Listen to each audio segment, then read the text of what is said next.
Actualmente, los profesionales de la educación deben trabajar de manera urgente dos pilares fundamentales: educación emocional,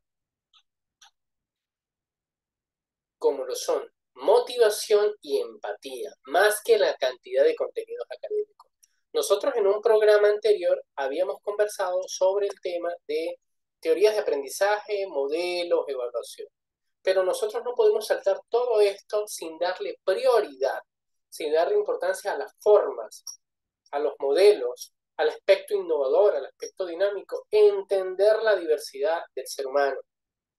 Es importante siempre mencionar que no hablamos únicamente de los trastornos del neurodesarrollo, trastorno del espectro autista TEA, trastorno por déficit de atención e hiperactividad TDAH, en lo que refleja la diferenciación de adquisición de aprendizaje, sino la población neurotípica, específicamente que no tiene ninguna condición particular, ninguna condición especial, y se cree de manera errática y lamentablemente constante en este accionar de que su proceso de aprendizaje debe ser lineal.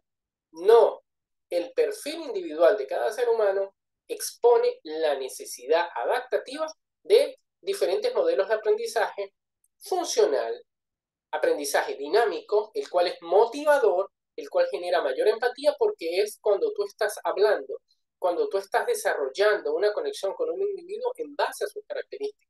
O sea, te estás comunicando adecuadamente con él, te está entendiendo, comprende lo que tú le estás emitiendo y lo recepciona de manera correcta. Entonces, fíjense que es un tema bastante extenso y nos podemos pasar semanas, nos podemos pasar cualquier cantidad de programas aprendiendo y debatiendo. Entonces nosotros hablamos primero de teorías como un sistema lógico deductivo constituido por un conjunto de hipótesis comprobadas. No es que yo supongo o se me viene a la cabeza una idea, mas no la compruebo. No, hay un espacio para evidenciar esas teorías y en el campo de la aplicación con algunas reglas que van a permitir extraer consecuencias de la hipótesis, específicamente información. Para nosotros comprobar que esas teorías en la vida real, en la praxis, nos van a dar el resultado que teóricamente están exponiendo. ¿Qué teorías de aprendizaje nosotros vamos a tener? ¿O qué son en sí? Y nos hablan de que son aquellas que realizan la descripción de un proceso que permite que una persona o un animal inclusive aprendan algo. Entonces estamos hablando de un entrenamiento por medio de unas teorías específicas. ¿Para qué? Para entender, para anticipar, para regular la conducta a través del diseño de estrategias que faciliten el acceso al conocimiento.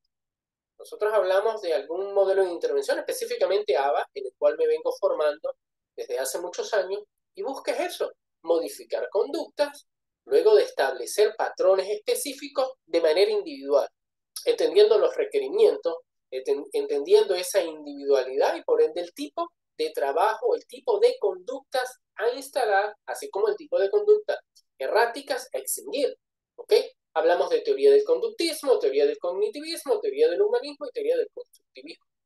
Esas son las teorías que nosotros conocemos y cómo se aplican. Teoría del conductismo, hay una estructura, hay una norma previamente establecida, ¿ok? Y hay alguien a quien se sigue. Hablamos de cognitivismo, las diferentes maneras de aprender, cognición, aprendizaje, procesos, ¿ok? Y el humanismo es esta interacción, este debate, esta inserción en diferentes grupos y por medio de ello se va recabando, se va interactuando, se va opinando, así como tomando en cuenta estos comentarios variados. Y el constructivismo es esa etapa de construcción, ¿ok? Donde cada quien aporta, suman ideas, opiniones, diferentes puntos de vista. Entonces, hablábamos la vez pasada de Piaget y la teoría de aprendizaje y sus consecuencias para la praxis educativa. Él plantea como la constitución de la teoría de aprendizaje, la obra de Jean Piaget, la superación de la oposición secular entre aprendizaje e inteligencia sobre la base de discutir praxis pedagógica tradicional y sus posibles transformaciones.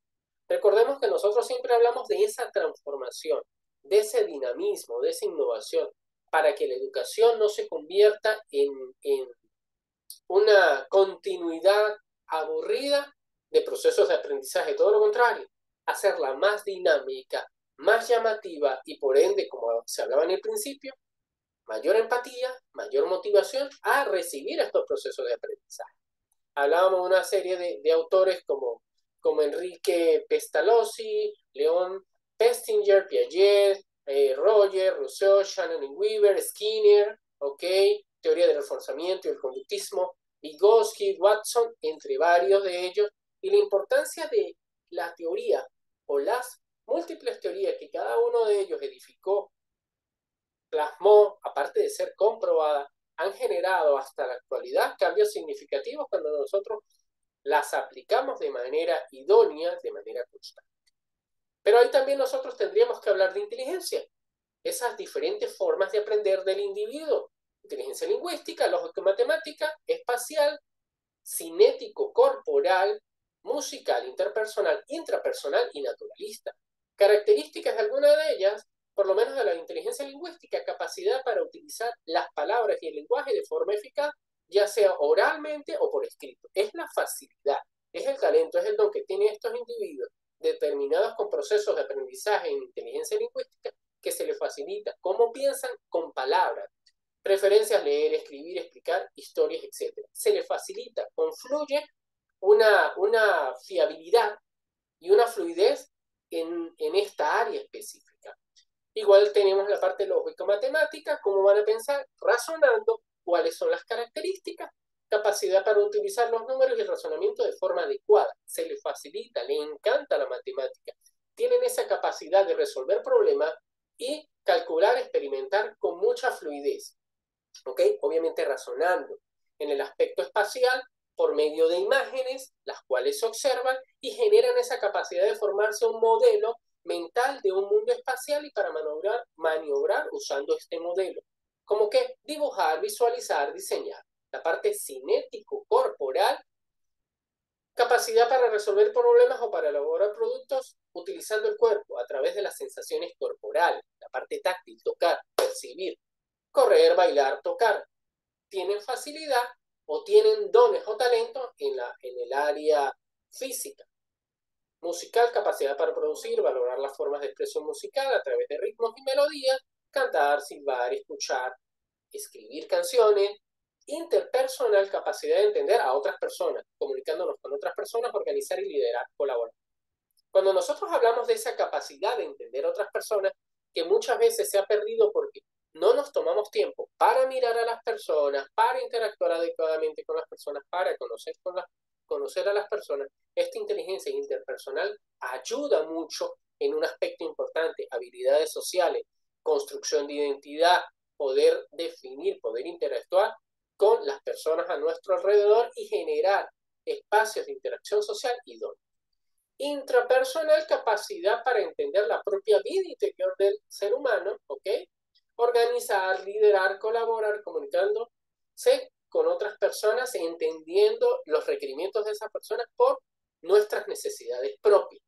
Y naturalista es la capacidad sensible de diversos momentos naturales a través de la naturaleza, cuidar el planeta, criar animales, establecer una investigación constante con la naturaleza.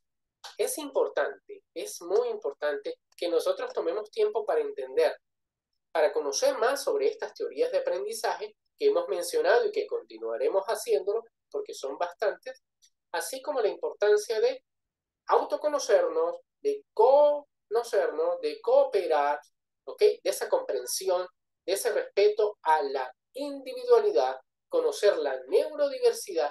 Todos esos procesos confluyen en indagar más sobre los diferentes procesos de aprendizaje, inteligencias y modelos de aprendizaje individual y ver en qué el individuo se destaca, así como en qué el individuo presenta algunas falencias normales, pero que no van a impedir un desarrollo integral idóneo.